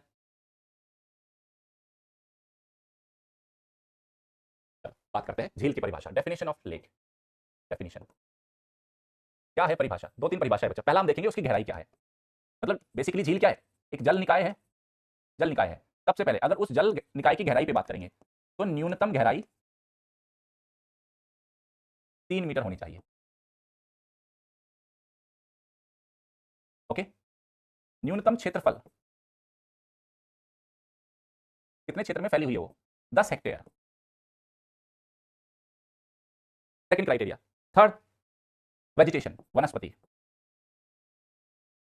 या तो जलीय वनस्पति न हो और यदि है भी तो अत्यंत कम मात्रा में होनी चाहिए। अब बताओ समझ में आया आपको ये? और ये किसने बोला? नेशनल, भारत सरकार का लेक कंजर्वेशन प्रोग्राम है बच्चा, राष्ट्रीय झील संरक्षण कार्यक्रम। इस कार्यक्रम के अनुसार कोई भी लेक एक ऐसा जलीय निकाय है जिसमें जल की न्यूनतम गहराई 3 मीटर हो, न्यूनतम क्षेत्रफल 10 हेक्टेयर हो और वनस्पति या तो ना हो और अगर है भी तो बहुत अल्प मात्रा में हो। न्यूनतम 3 मीटर हो, ज्यादा से ज्यादा कितनी भी हो सकती है बच्चा, 10 मीटर हो, 100 मीटर हो, 150 मीटर हो, 500 मीटर हो, उसका कोई वो नहीं है। वो सराउंडेड बाय बाउंड्री, समझो बच्चा, सराउंडेड बाय बाउंड्री, ऐसा कोई क्राइटेरिया भारत सरकार ने इसको डिफाइन करने का नहीं बनाया, ये आपने अपने दिमाग में बनाया है। सरकार की परिभाषा में झील क्या है, ऐसा कोई भी जलीय निकाय जिसमें जल की न्यूनतम गहराई 3 मीटर होनी चाहिए, 10 हेक्टेयर के क्षेत्रफल में फैला होना चाहिए और या तो उसके अंदर वेजिटेशन ना हो और अगर है भी तो अल्प मात्रा में होनी चाहिए। 3 क्राइटेरिया का इस्तेमाल किया है सरकार ने। मैक्सिमम का कोई क्राइटेरिया नहीं है बच्चा, मैक्सिमम के लिए कोई भी ऐसा क्राइटेरिया नहीं है, मैक्सिमम के लिए कोई क्राइटेरिया नहीं है। मिनिमम बताया 3 मीटर होनी चाहिए। कल पता चले आपने अपने घर के आंगन में 2 फीट का गड्ढा खोद दिया है ना, और 10 मीटर के क्षेत्र में खोद दिया और मोहल्ले पड़ोस में ढोल बजाते फिर, अरे भैया देखो मैंने मेरे घर में झील बना दी। नहीं, वो झील नहीं बनाई। ठीक है, और झील प्राकृतिक भी हो सकती है बच्चा, ये प्राकृतिक भी हो सकती है और कृत्रिम भी हो सकती है। प्राकृतिक प्लस कृत्रिम, नेचुरल प्लस आर्टिफिशियल दोनों हो सकती है। मिनिमम मैक्सिमम का कोई क्राइटेरिया सरकार ने नहीं बताया, मिनिमम का 3 मीटर बताया है। हाँ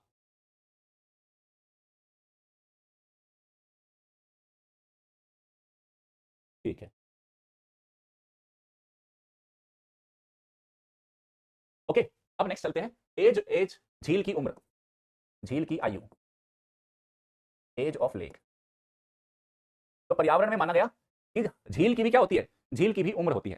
देखो झील की एक उम्र क्या होती है, अगर वो झील अपनी नेचुरल क्वालिटीज जो उसकी प्राकृतिक गुणवत्ता को मेंटेन करके रखती है तब तो क्या है, वो युवा है, ठीक है। लेकिन अगर उसके अंदर इतने सारे पोल्यूटेंट आ गए, इतने सारे केमिकल्स आ गए कि वो जो झील है एक पारितंत्र के रूप में अपना अस्तित्व ही समाप्त करने लगे, तब हम उसको क्या बोलेंगे, वो झील क्या हो गई, वो मृत होना शुरू हो गई। तो झीलों के अंदर विभिन्न पोषक तत्व आके मिलते रहते हैं ना, विभिन्न पोषक तत्व एवं खनिज आकर मिलते रहते हैं, ठीक है। इससे क्या होता है, झीलों के अंदर न्यूट्रिशन बढ़ गया, न्यूट्रिशन समझ गए ना, उसके अंदर पोषक तत्व हो गए। अब देखो इससे क्या फायदा और क्या नुकसान है। अगर जल के अंदर ज्यादा मात्रा में पोषक तत्व आ जाएंगे बच्चा, तो जल के अंदर रहने वाले जो जीव है उनके तो बल्ले बल्ले हो जाएंगे, है ना। उनको तो बोले अरे भैया आज तो प्रोटीन का पाउडर मिल गया, तो वो बहुत ज्यादा तेजी से ग्रो करेंगे। और झील के लिए मैंने क्या बोला, झील के लिए क्या होना चाहिए, झील के अंदर जीवों की संख्या का कम होना जरूरी है। झील के अंदर अगर आपने पोषक बढ़ा दिए, भाई आपने खेतों में बहुत सारे फर्टिलाइजर डाले थे, समझ गए, तो उसमें आपने नाइट्रोजन डाला, फॉस्फेट डाला, है ना, कैल्शियम पोटेशियम जो भी डाला, बरसात आई आजू बाजू से घूमता हुआ वो बहुत सारा पोषण युक्त जल झील के अंदर चला गया। उस झील के अंदर तो पहले बहुत सारे जलीय जीव नहीं थे, लेकिन जैसे ही पोषण आ गया तो उसके अंदर एक्स्ट्रा सप्लीमेंट आ गए, कहते हैं सप्लीमेंट से बॉडी बना ली। तो वो जीव क्या बोलेंगे, बल्ले बल्ले बल्ले बल्ले बहुत सारे पोषक आ गए, अब हम अपने परिवार को बड़ा करेंगे, खूब ग्रो करेंगे। इसके चलते क्या है, उसके अंदर उसकी बायोलॉजिकल प्रोडक्टिविटी, जैविक उत्पादकता बहुत ज्यादा बढ़ जाती है, और जैविक उत्पादकता बढ़ने से वो पूरी झील जीवों से भरना शुरू हो जाती है, और उससे उस झील की फिर क्या होने लगती है बच्चा, अत्यधिक पोषण से उसकी गुणवत्ता का क्षरण होगा और वो झील मृत होना शुरू कर देती है। बताओ बात समझ में आ गई। तो पोषण स्तर के आधार पर तो हम क्या करेंगे बच्चा, पोषण स्तर के आधार पर झीलों का वर्गीकरण हम कैसे करते हैं, कैसे, क्या क्या मिलता है क्या नहीं मिलता उसके अंदर पोषण की मात्रा के आधार पर। हम बोलेंगे पहला न्यून पोषण झील, क्या बोलेंगे बच्चों, न्यून पोषण झील, याद रहेगा। सेकंड को बोलते हैं सामान्य पोषण झील, और थर्ड को बोलेंगे अत्यधिक पोषण झील। दूसरी क्या है, सामान्य पोषण झील, और तीसरा है अत्यधिक पोषण झील। तीन टाइप की, oligotrophic, mesotrophic and eutrophic. Oligotrophic lakes, mesotrophic lakes, trophic का मतलब पोषण है, और यूट्रॉफिक लेक, यूट्रॉफिक लेक। बताओ मुझे फटाफट कमेंट सेक्शन में तीनों झीलों के नाम बताओ मुझे, कमेंट सेक्शन में तीनों झीलों के नाम बताना बच्चा मुझे एक बार। तीनों प्रकार की झीलें कौन सी है, नाम बताओ मुझे कमेंट सेक्शन में लिख के।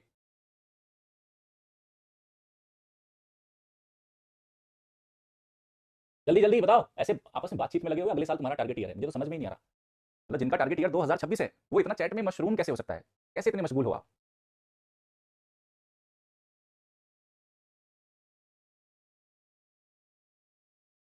शिवम शुक्ला बच्चा, यहाँ हम ज्योग्राफी के नजरिए से झील को नहीं देख रहे हैं, यहाँ हम झीलों को देख रहे हैं पर्यावरण के नजरिए से। समझो बच्चा, ज्योग्राफी में हिमानी निर्मित झील, ज्वालामुखी निर्मित झील, ये भूगोल नहीं है पहली बात तो। यहाँ हम झीलों को स्टडी कर रहे हैं किस आधार पे, हमने मोटा मोटा क्लासिफिकेशन कर लिया, प्राकृतिक झील और कृत्रिम झील। उसके बाद हम झीलों को किस आधार पे देख रहे हैं, एक पारितंत्र के हिसाब से देख रहे हैं हम, ठीक है, ओके। तो यहाँ मैं आपको एक फोटो दिखा के लाता हूँ कि आपको देख के कैसे पता चलेगा कि वो वाटर बॉडी ओलिगोट्रॉफिक टाइप की है, मीसोट्रॉफिक टाइप की है, किस टाइप की है। मैं आपको एक डायग्राम दिखा रहा हूँ बच्चा, देखो ये देखो, इस डायग्राम को देखो। यहाँ पे जल आपको क्या दिख रहा है, जल ज्यादा स्वच्छ दिख रहा है ना, यहाँ पे जल थोड़ा थोड़ा हरा दिखना शुरू हो गया, और यहाँ पे जल बहुत ज्यादा डार्क दिख रहा है। तो जब ये ओलिगोट्रॉफिक है, इसका मतलब इसके अंदर इतने पोषण नहीं आए कि जीवों की बहुत ज्यादा ग्रोथ हो। अगर वो मीसोट्रॉफिक है, समझो वो बूढ़ा होना शुरू हो गई, तो यानी कि उसके अंदर पोषण आ गए और उसकी बायोलॉजिकल प्रोडक्टिविटी बढ़ गई, और ये अगर और भी डार्क ग्रीन हो जाए तब आप समझ जाना यूट्रॉफिक। आपने अपने गांव के अंदर झोड़ तालाब देखे होंगे, कुछ झोड़ तालाब तो सिर्फ समझाने के लिए बता रहा हूँ, वो झील नहीं है, कुछ तो बिल्कुल क्लियर वाटर के होंगे, समझ जाना उस झोड़ या उस तालाब के अंदर उतना ज्यादा पोषण नहीं आया, कुछ आपके ग्रीनिश होना दिखना शुरू हो गए होंगे, हल्की हल्की ग्रीन ग्रीन उस पर लेयर आना शुरू हो गई होगी, तो समझ जाना उस झील की क्वालिटी या उस वाटर बॉडी की क्वालिटी कम होना शुरू हो गई। और अगर उसके ऊपर बिल्कुल आपने देखा बिल्कुल हरे रंग की बिल्कुल क्या हो गई, बिल्कुल परत सी चढ़ गई, समझ जाना उसके अंदर बहुत ज्यादा पोषण आ चुका है और वो उसकी अच्छे स्वास्थ्य का निशानी नहीं है। देखा होगा ना, बताओ। तो आपको एक दो डायग्राम दिखा देता हूं मैं, एक दो डायग्राम दिखाता हूं, ये देखो बच्चा, आपने देखा होगा इस तरह से, ये देखो कैसे हरी हरी सी लेयर सी आ गई होगी ना। अगर ये बिल्कुल क्लियर होती, अगर बिल्कुल स्वच्छ होती, तो ऐसी हरी हरी लेयर कुछ नहीं आती, यानी कि हम क्या मानते हैं, वो झील अभी भी युवा है। और अगर इसके कुछ हिस्सों में आपको, बाकी सब तो क्लियर है, इसके कुछ कुछ हिस्सों में आपको ऐसा ग्रीन ग्रीन ग्रीन ग्रीन दिखना शुरू हो गया, समझ जाना ये मीसोट्रॉफिक होना शुरू हो गई। और अगर किसी दिन ये पूरी की पूरी भर जाए ऐसे ही ग्रीन ग्रीन ग्रीन से, समझ जाना वो यूट्रॉफिक हो गई, अब उसकी है ना प्रोडक्टिविटी कम हो चुकी है। बताओ मुझे, ठीक है, दिखाऊं आप एक दो इमेज और, ये देखो आप, ठीक है, एक और इमेज देख लो, ये देखो, इसको देखो, ये क्या हो चुकी है, अब इसका यूट्रॉफिक होना शुरू हो गया। ये वाली इमेज देखो और ये वाली इमेज देखो, ये वाली, इसमें केवल कुछ ही हिस्से में पोषण आया है, इसका मतलब यहाँ तो अच्छा ग्रो कर रहे हैं बहुत सारे जीव। इस वाले में क्या हुआ, इस वाले के अंदर मैक्सिमम एरिया को कवर कर लिया, किसने, मैक्सिमम एरिया को कवर कर लिया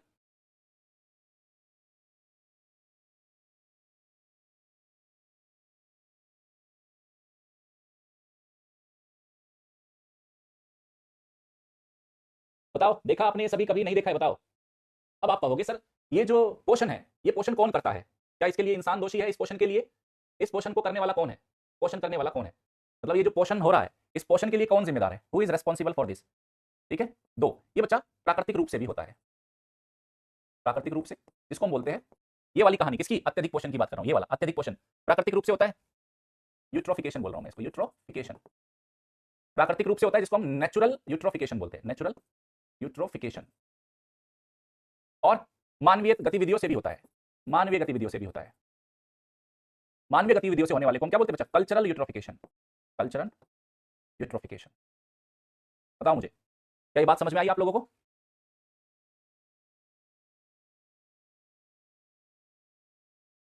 चलो, अब एजिंग ऑफ लेक पे आपका होमवर्क है। आप मेरे से पूछ रहे हो, थोड़ा सा होमवर्क देता हूं आपको, सब कुछ पका पकाया। आप एग्जांपल ढूंढ के लाओ इंडिया में, ओलिगोट्रॉफिक लेक का एक एग्जांपल ढूंढना है आपको, आपको मीसोट्रॉफिक लेक का एक एग्जांपल ढूंढना है, और आपको यूट्रॉफिक लेक का एक एग्जांपल ढूंढना है। ये आज आपका क्या है बच्चा? होमवर्क है। सारा काम मेरे से कराओगे? थोड़ा सा आपको होमवर्क भी देता हूं। आज आपको बस एक काम करना है बच्चा। आज का होमवर्क क्या है? एक एग्जांपल, बस ऐसे ही गूगल करना, गूगल पे लिखना oligotrophic lake example in India, कोई भी एक झील आएगी उसका नाम लिख देना। मीसोट्रॉफिक लेक एग्जांपल इन इंडिया, एक आपका लेक का नाम आ जाएगा, उसको लिख लेना। फिर तीसरी बार गूगल करना यूट्रॉफिक लेक एग्जांपल इन इंडिया, तो भारत की 3 आपको ऐसी लेक्स के एग्जांपल मिल जाएंगे। बताओ।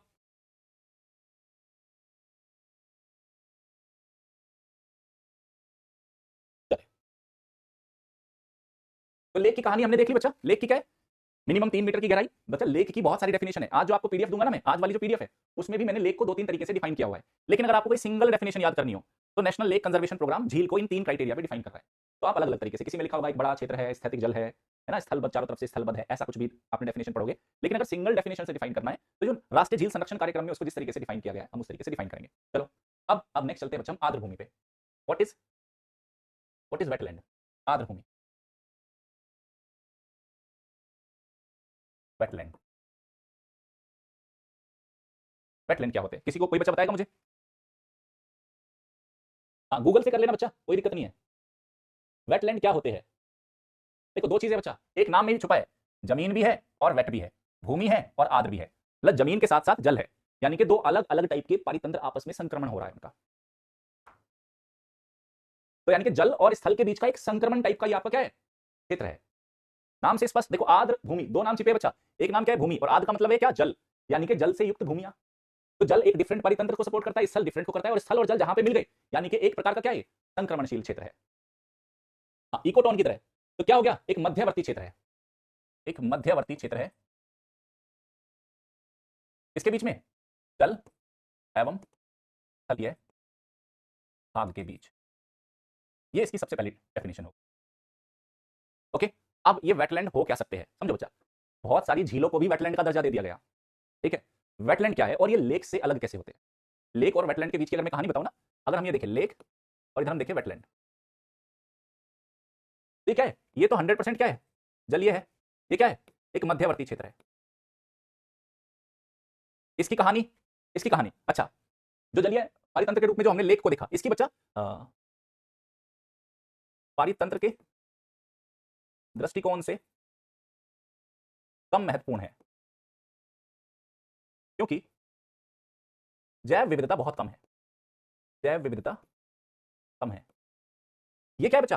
वेटलैंड पारितंत्र के दृष्टिकोण से अत्यधिक महत्वपूर्ण, क्योंकि बायोडाइवर्सिटी अत्यधिक मिलती है यहां पे। मतलब अगर आपको इकोसिस्टम के पॉइंट ऑफ व्यू से दोनों में कंपैरिजन करना है तो इकोसिस्टम के पॉइंट ऑफ व्यू से वेटलैंड का महत्व झीलों के महत्व से ज्यादा है बच्चा। एज ऑफ लेक बता तो दिया बच्चा, oligotrophic lake young age, mesotrophic age lake मध्यम उम्र की हो गई। ये जो ओलिगोट्रॉफिक वाली कौन है बच्चा? ये यंग है बच्चा, यंग है। ये यूट्रॉफिक वाली क्या हो गई? ओल्ड टाइप है। और ये क्या है? प्रोड टाइप की, मीसोट्रॉफिक। पोषण की मात्रा के आधार पर हम उसकी एज को डिफाइन कर रहे हैं, लिखा तो था साफ साफ, बता दिया था बच्चा। एज ऑफ लेक यही तो था, ओलिगोट्रॉफिक यंग, लेस मिनरल्स है, लेस न्यूट्रिशन है। मीसोट्रॉफिक प्रोड टाइप का है ना, बीच की उम्र के। और अगर बिल्कुल समाप्त होने वाली हो उसकी, है ना, क्वालिटी का बहुत ज्यादा डिग्रेडेशन हो गया होगा, उसको हम बोलेंगे ओल्ड यूट्रॉफिक। ठीक है, चलिए। तो लेक और वेटलैंड में काफी फर्क है। बताओ, ये बात समझ में आई आप लोगों को? तो इसके, हाँ, कोई बात नहीं बच्चा, बहुत प्यार से पढ़ेंगे। और मैं आपको यकीन दिलाता हूं, स्टेप बाय स्टेप पूरा एनवायरमेंटल इकोलॉजी आपकी मुट्ठी में होगा। आपको लगा यार ये तो पढ़ते पढ़ते ही आनंद आ गया, मजे मजे में सीख लिया हमने पूरा एनवायरमेंटल इकोलॉजी। अब हम बात करेंगे वेटलैंड कितने प्रकार के होते हैं। हाँ, अगर आपने उसको क्लियर कर दिया, उसकी क्वालिटी को वापस से रिस्टोर कर दिया, वो वापस से ओलिगोट्रॉफिक हो जाएगी। यस, कौन करेगा? लेकिन कौन करेगा? असली मुद्दा तो यही है, कौन करेगा? अब हम करते हैं वेटलैंड के प्रकार। ठीक है, आर्द्र भूमि के प्रकार, टाइप्स ऑफ वेटलैंड। देखो आर्द्र भूमि, अगर मैं इंडिया का एग्जांपल लेता हूं बच्चा, इंडिया का एग्जांपल लेते हैं।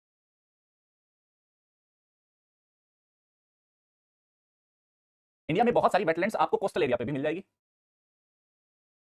कोस्टल एरिया पे भी मिल जाएगी, तटीय क्षेत्र में मिल जाएगी, और बहुत सारी वेटलैंड आपको स्थलीय क्षेत्र में भी मिल जाएगी। यानी कि आर्द्र भूमि तटीय क्षेत्र पे भी मिल सकती है और मुख्य भूमि पर भी मिल सकती है। तो पहली क्या है? इनलैंड, अंत्य भूमि, आर्द्र भूमि। दूसरी क्या है बच्चा? तटीय आर्द्र भूमि,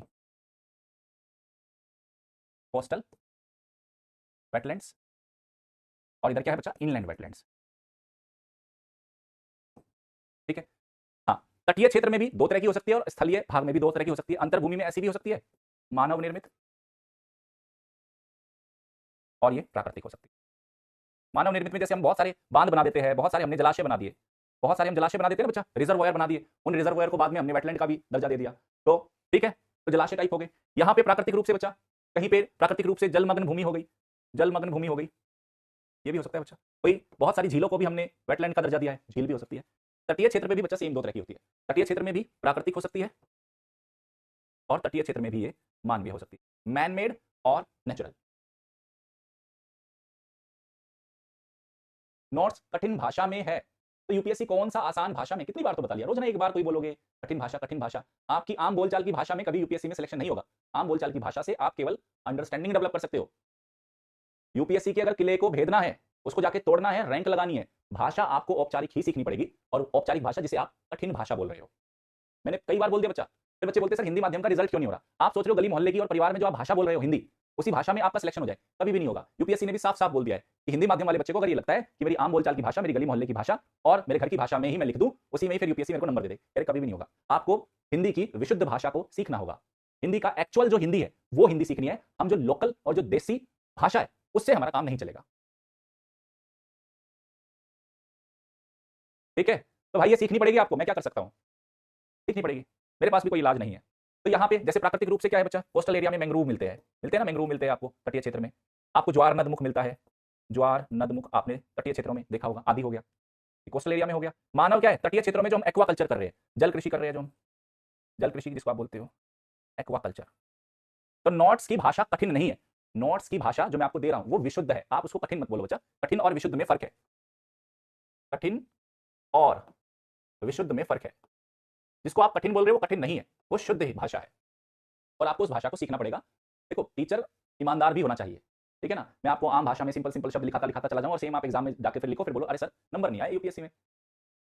तो वास्तविकता से परिचय कराना भी मेरा उद्देश्य है। तो मैं आपको बताता रहूंगा, भाषा अच्छी ही सीखनी पड़ेगी, तब स्टैंडर्ड भाषा से यूपीएससी में कुछ नहीं होने जाने वाला। तो जो बहुत सारे बच्चे सेमिनार में भी मुझसे पूछ रहे थे सर हिंदी माध्यम से रिजल्ट क्यों नहीं आता, मैंने कहा हिंदी माध्यम से रिजल्ट ना आने के एक कारण नहीं है, मैं अगर चर्चा करूं तो 5 घंटे भी कम पड़ जाए। कितने लेयर में हमें काम करना है, तो उसमें से एक मुद्दा जो आपने उठाया भाषा, विशुद्ध भाषा। आर्द्र भूमि इकोटोन का एग्जाम्पल हो सकता है, डेफिनेटली हो सकता है बच्चा। ओके, अब आर्द्र भूमि का एक मैं आपको अच्छी सी, देखो अब टेक्निकल भाषा जिसको आप विशुद्ध भाषा कह रहे हो, मैं आपको आर्द्र भूमि की डेफिनेशन उसी भाषा में सिखाऊंगा, है ना। आपकी सोई हुई अंतरात्मा को जगाऊंगा, सोई हुई अंतरात्मा जगानी है मुझे आपकी। ये देखो बच्चा, इस परिभाषा के बाद फिर आज का सेशन हम समाप्त करेंगे। What is definition of wetland, समझो बच्चा, वेटलैंड का डेफिनेशन क्या है। कहता है दलदली क्षेत्र, दलदली क्षेत्र समझ गए। दलदली क्षेत्र क्या होता है?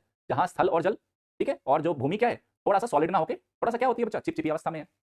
पीट क्षेत्र, अब पीट क्षेत्र तो पीट क्षेत्र ही है। पीट क्षेत्र क्या होता है मैं आपको बताता हूं। पीट लैंड क्या होती है? पीट लैंड, पीट लैंड मतलब कोई ऐसा क्षेत्र है बच्चा जहां पे सैकड़ों हजारों साल से जो पेड़ पौधे है, वनस्पति है, वो डेड अवस्था में प्राप्त होते जा रहे हैं, और एक के ऊपर दूसरी, दूसरे के ऊपर तीसरी लेयर चढ़ती जा रही है, और थोड़ा जलीय स्थिति में है।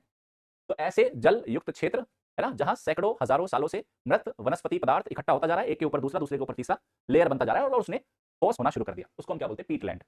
और यूपीएससी ने पीट लैंड पे क्वेश्चन भी पूछा है, अफ्रीका के पीट लैंड के ऊपर क्वेश्चन।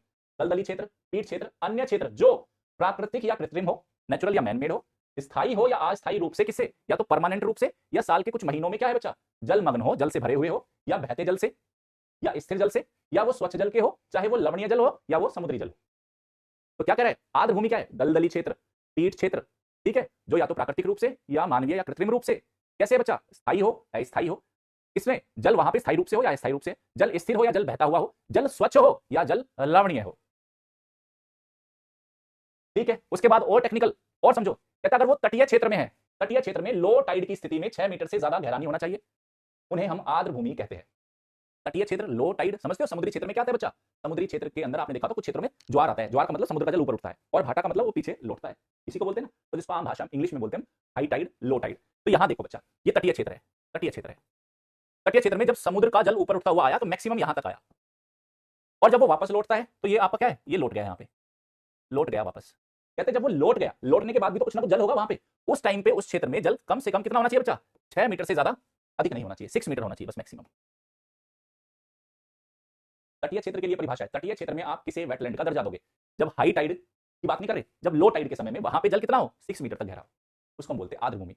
वो स्वच्छ जल की हो सकती है, वो लवणीय जल की हो सकती है, वहां जल स्थिर रूप से भरा हुआ हो सकता है, साल भर उसमें जल भरा हो सकता है साल भर जल ना हो, साल के कुछ महीनों में जैसे बाढ़ आ जाती है, नदियों में बाढ़ आ गई, 2-3 महीने के लिए कवर हो गया और फिर बाद में सूख गया, तो भी क्या हो गया, वहां पे वहां बाद में जल नहीं है, वो भी वेटलैंड का दर्जा दिया जा सकता है उससे। वो प्राकृतिक भी हो सकती है, मानवीय भी हो सकती है, दलदली क्षेत्र भी हो सकता है, पीट क्षेत्र भी हो सकता है।